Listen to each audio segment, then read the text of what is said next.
আপনারা এবং আমি সবাই মিলে একবার বিচার করে দেখি তো।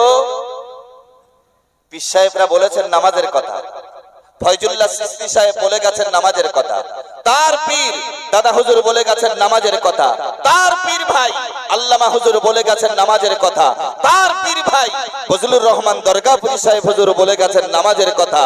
যুবকেরা, বিরাট পীর ভালোবাসি, পীরেরা নামাজের কথা বলে গেছেন, আমরা কি সেই নামাজের দিকটাই গুরুত্ব দিয়েছি? ভেবে দেখা।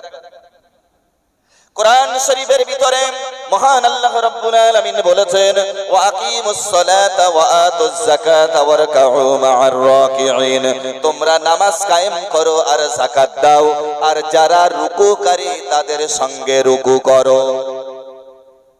একটা সুন্দর দৃষ্টান্ত আপনাদের কাছে আমি তুলে ধরছি।